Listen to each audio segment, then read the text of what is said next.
Hello, everyone. Welcome to the Testing Psychologist podcast, the podcast where we talk all about the business and practice of psychological and neuropsychological assessment. I'm your host, Dr. Jeremy Sharp, licensed psychologist, group practice owner, and private practice coach. This episode is brought to you by PAR. PAR offers the RIAS-2 and RIST-2 remote to remotely assess or screen clients for intelligence, and they also offer in-person e-stimulus books for these two tests for in-person administration. Learn more at parinc.com. Hello, everyone, and welcome back to the podcast. I am glad to be here as always. Today's a business episode day, and we are talking about implementing a salary model.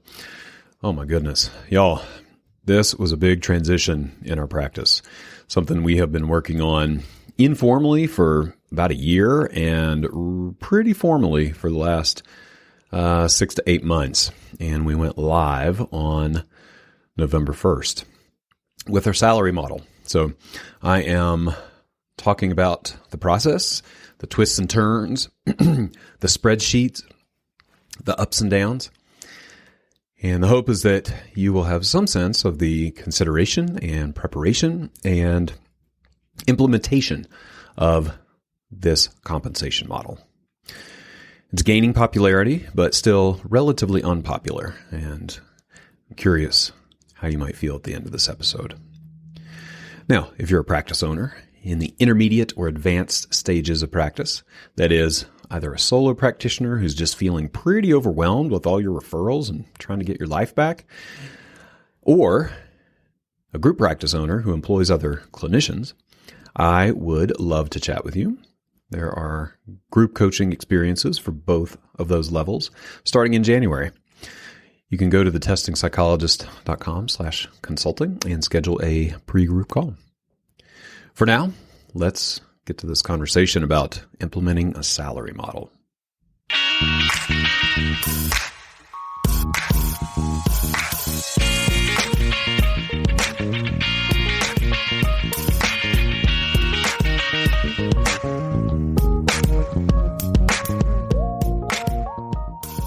All right, folks, let's jump right to it. Like I said, big transition for us to move to a salary model. This is not a hugely popular arrangement in private practice. It's relatively unique. And I'll be honest, setting up this episode and preparing for this episode was quite challenging because it was really hard for me to capture everything that went into implementing the salary model. And so I've done my best to hit the key points and hopefully give you some idea of what this might look like if you are considering implementing a salary model in your practice. So why is this unique? Unlike many industries, we are reliant on direct customer service to make money. Okay, we're not producing software or widgets that can be sold at scale. Every dollar that we make generally comes from a face-to-face appointment with a client. Now, I know that there are some practices out there that sell goods or materials or courses or training, things like that. But generally speaking, the vast majority of us are making all of our money from a face-to-face appointment. So why is this important? It's important because, unlike even a lot of service industries, we have a relatively high no-show rate in mental health. I would say this is the single most important thing that keeps people from doing a salary model. Now, the numbers will vary, of course, but my cursory research found that the average no-show rate for service industries in general, this is any industry where it's a one-to-one, provider, client kind of arrangement, is about 10 to 15%. Healthcare and primary care, more specifically, is a little higher, maybe around 20 to 30%, depending on the locale. And mental health or behavioral health can be as high as 50 or 60%. Now, those are entities like community mental health and hospitals and primary care clinics.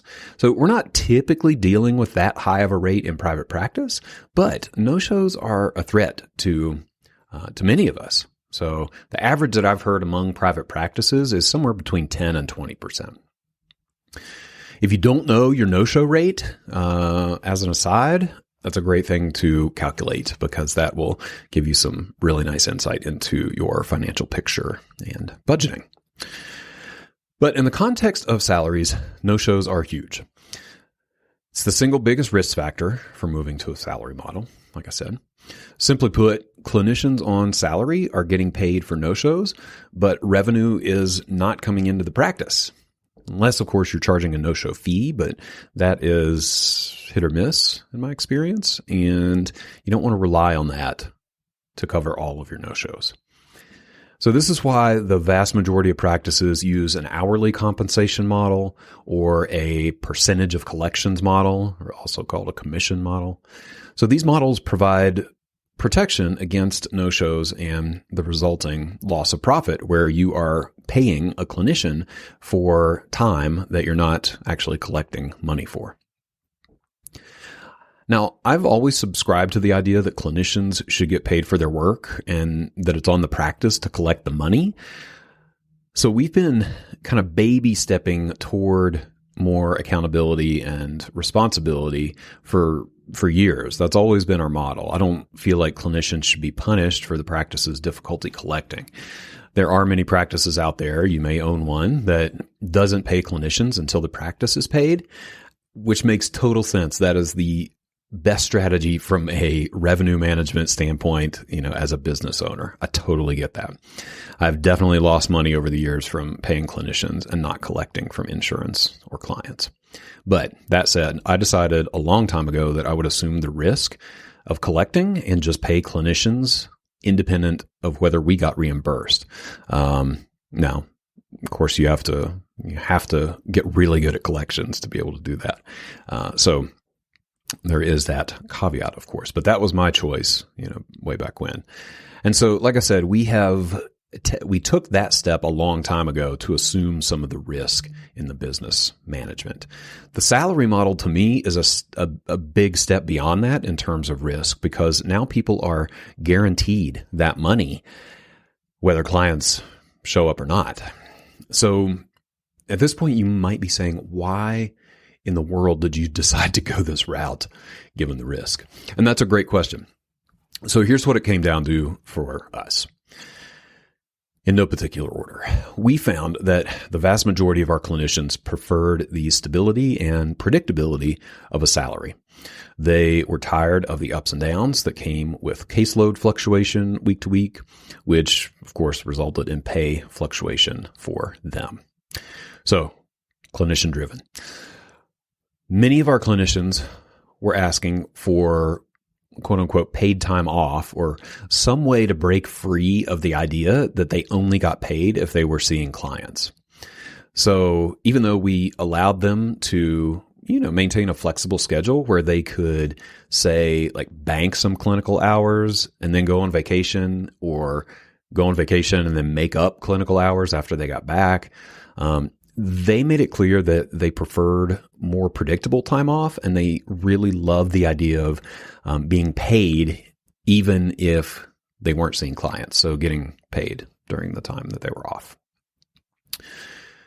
Another factor was that introducing a salary structure was way more consistent with the entities that we are competing against for jobs.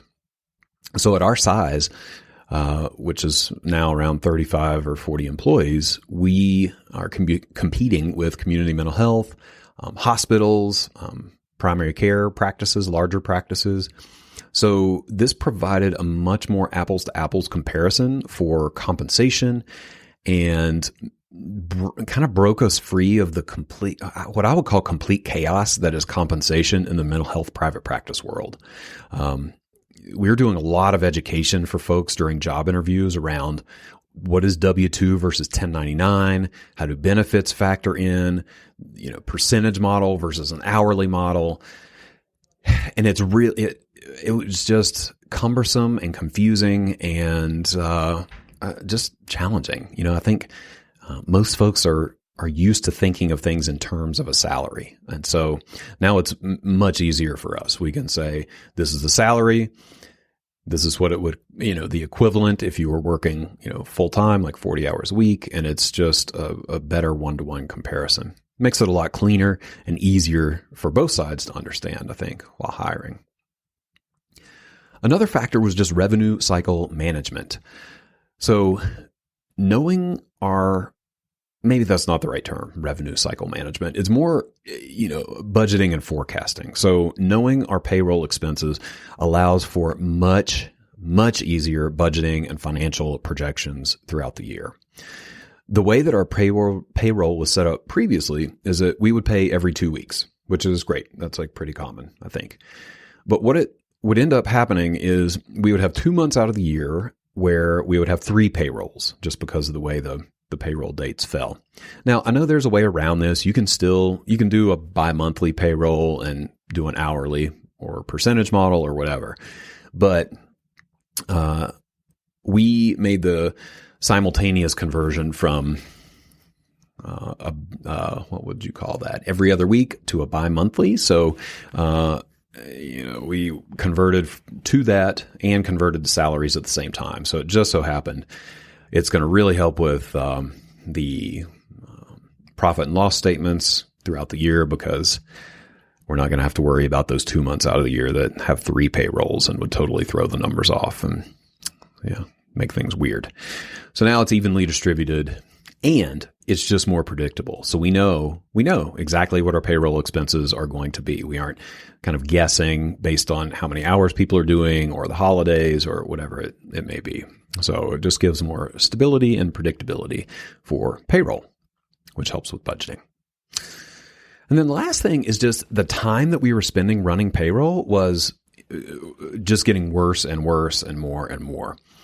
As we continue to grow, it became a true nightmare to run payroll for 40 employees who were all on an hourly model with different hourly rates of compensation. It saves them from having to fill out relatively complicated timesheets, saved our HR person the trouble of combing through and entering all of them. So we're saving a ton of time in running payroll at this point. So those are some of the big reasons that we chose to move to a salary model. I would say the primary reasons, though, were revenue and budgeting and predictability for the financial projections, but also for clinician stability and happiness. Okay, so how did we set this up or determine the salary? That's a big question for a lot of folks. So I'm not going to get into the weeds too much, but I will say that we use the pay rate rubric that I discussed in episode 345. If you haven't listened to that, it is linked in the show notes. That gave us the hourly rate for each clinician. And this is a simple pay rate rubric based on years of experience, licensure, tenure at the practice, qualifications, things like that. Then we built a relatively simple spreadsheet that had the following key elements. Clinical hours per week and the rate of pay for those hours, administrative hours per week and the rate of pay for those hours, and then supervision, leadership, etc., these ancillary hours per week and rate of pay for those hours. And we built the spreadsheet to have all of our clinicians included so we could calculate a salary for everyone. So we just took those numbers for each clinician and scaled them up from weekly to an annual basis to determine the salary. And we ballparked that our employees would work 49 weeks out of the year. Let's take a break to hear from our featured partner. The RIAS-2 and RIST-2 are trusted gold standard tests of intelligence. For clinicians using teleassessment, PAR offers the RIAS-2 remote, which allows you to remotely assess clients, and the RIST-2 remote, which lets you screen clients remotely for general intelligence. For those practicing in the office, PAR has in-person e-stimulus books for both the RIAS-2 and the RIST-2. These are electronic versions of the original paper stimulus books that are an equivalent, convenient, and more hygienic alternative when administering these tests in person. Learn more at parinc.com/RIAS2_remote. All right, let's get back to the podcast. To determine the payroll cost for budgeting and so forth, we had to, of course, add in the cost per employee for benefits and payroll taxes. So we did that. And we ultimately decided to do a base plus commission model where folks have a weekly hours requirement, but can get a quarterly bonus for any extra hours they see above that minimum. So that's super simple. That's how we came up with a salary number. So this gave us the formula, the basic formula, but then we had to actually implement it with people. And this, maybe not unexpectedly, was the hardest part.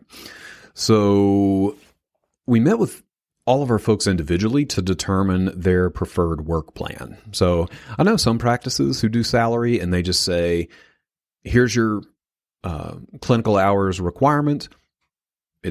This is the number. There's no flexibility with that. And this is your salary. So we chose a different approach where we actually built individual work plans for each person. So we met one-on-one. We defined how many clinical hours, how many admin hours, how many supervision hours, et cetera, that each person was going to be accountable for each week. But we generally left it up to the clinician to decide. The only real structure we put in was that we said that no one can go below 15 clinical hours. We want people to be here at least 15 to 20 hours a week. The vast majority of our therapists chose 20 to 25 clinical hours, and the vast majority of testing folks chose 32 to 36 clinical hours. So we determined the numbers for each person. We, of course, recorded those and put those, into a salary, an offer letter, essentially. So again, the numbers part was pretty easy. These meetings were actually, pretty easy. They went well. What was toughest though was I would say, psychological transition and preparation to the salary model. So there are a few things in here. One is we had to tackle the no-show problem. And this is how we did it. We did a few things. So for therapists, we implemented what we called a booking plus system to account for no-shows.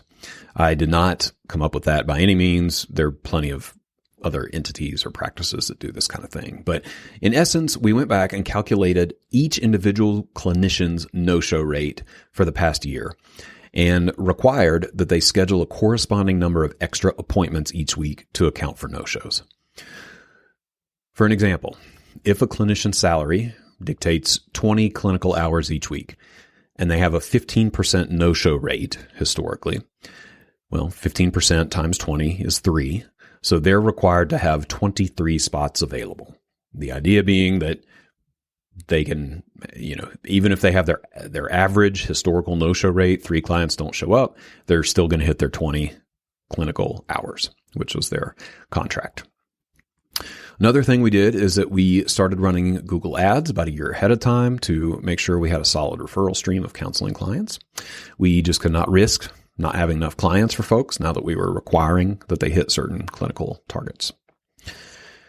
Another component is that we trained and educated and supported our admin staff on the transition, emphasizing the importance of making sure that appointments are filled and cancellations were addressed immediately. We also talked with them about emphasizing the no-show fees to clients to know that clients were going to get charged. Speaking of that was another piece, is that we really tightened up our policies and went pretty hard on clinicians about charging no-show fees, which some were historically hesitant to do. It was hit or miss. Now, backing out of the no-show problem, we started communicating about the salary transition about 6 months before it actually happened. I'll talk more about this later.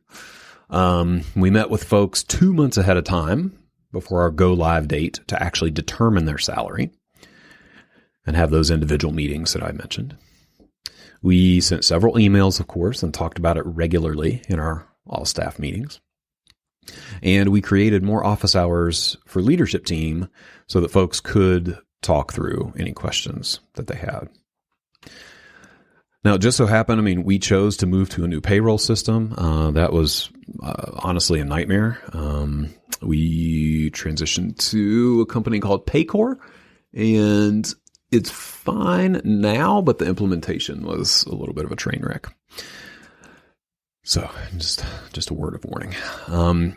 We had to get really clear on the PTO policy and benefits and that sort of thing. So I'm not a policy guy. This was personally very challenging for me. So just a simple example of one thing we had to figure out is whether to offer PTO as a lump sum or an accrual model. And there were about 1,000 tiny decisions like that we had to make as we moved to this salary structure. So what did we learn? Or what would I have done differently? I learned again, that change management is hard, especially in this case. So there's something about moving from an hourly to a salary model that was pretty tough for some of our folks, psychologically and emotionally.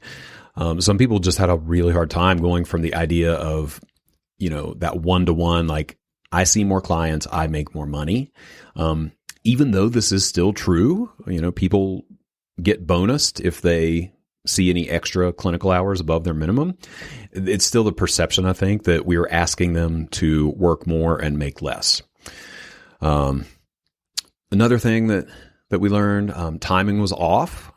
I don't know what we could have done different exactly, but, we introduced the idea of salary to folks about 6 months out before we had a ton of concrete details or numbers.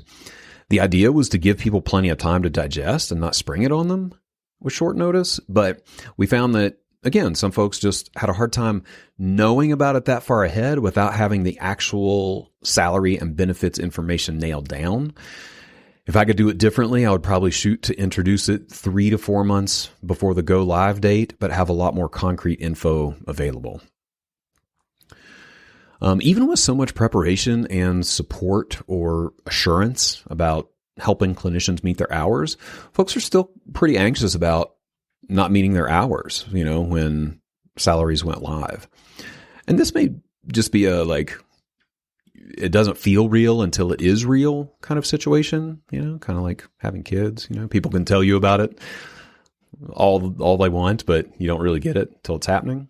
And we just may not have been able to do anything about it, but it was tough. We've done a lot of thinking about how to communicate better. And, we tried logical approaches. We tried kind of an emotional approach. In the end, it's just kind of reality. Like change is hard and folks are going to be worried about meeting their hours. It's gotten better as time has gone on though. Let's see. What else have we learned? A few people had a little bit of a leap to go from their, previous clinical load up to their salary requirement or their clinical requirement for salary. I think we would have helped those folks ramp up slowly with more lead time so they didn't walk in one week and feel like they needed to increase their clients overnight. Let's see, we would have held more probably small group info sessions instead of talking through the info and transition in our full staff meeting.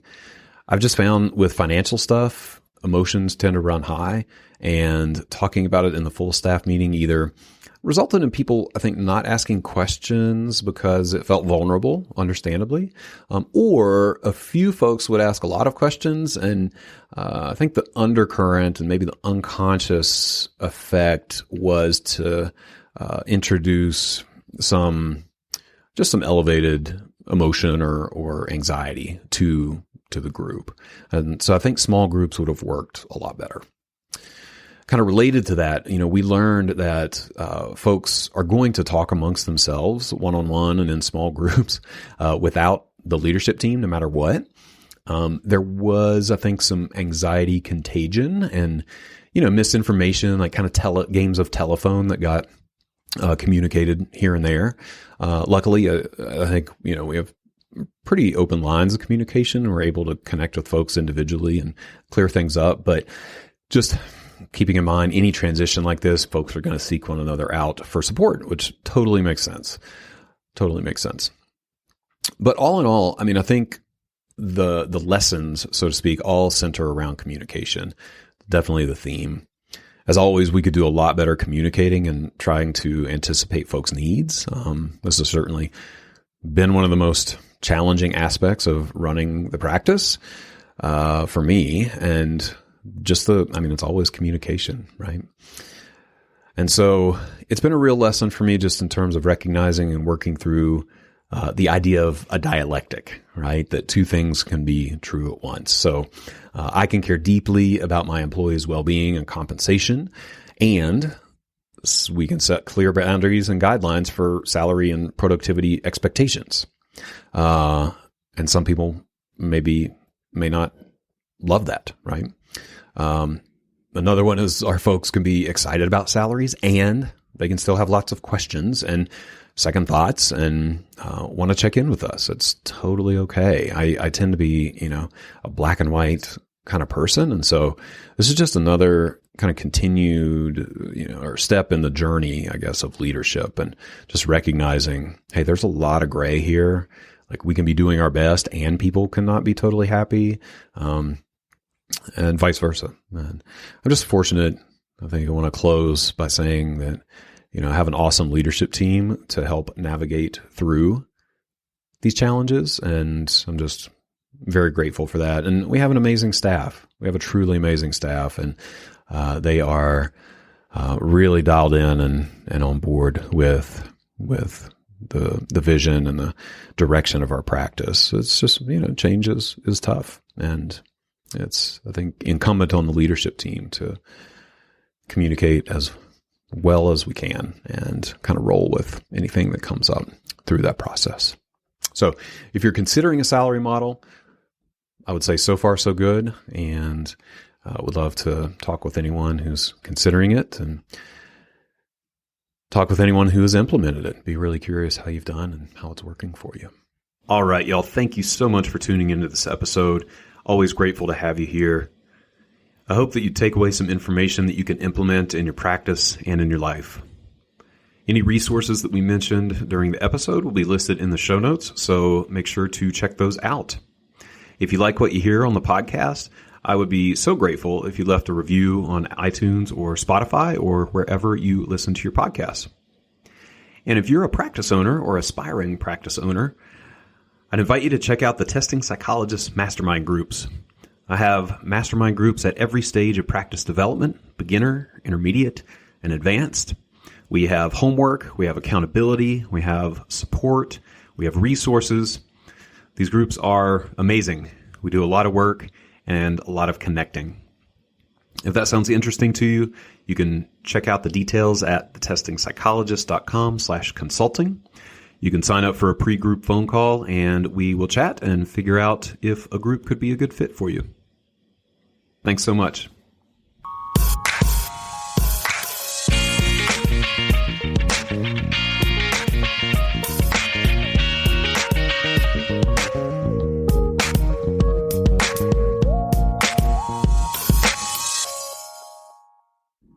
The information contained in this podcast and on the Testing Psychologist website are intended for informational and educational purposes only.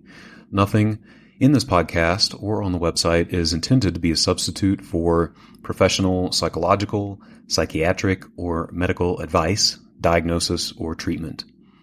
Please note that no doctor-patient relationship is formed here, and similarly, no supervisory or consultative relationship is formed between the host or guests of this podcast and listeners of this podcast. If you need the qualified advice of any mental health practitioner or medical provider, please seek one in your area. Similarly, if you need supervision on clinical matters, please find a supervisor with an expertise that fits your needs.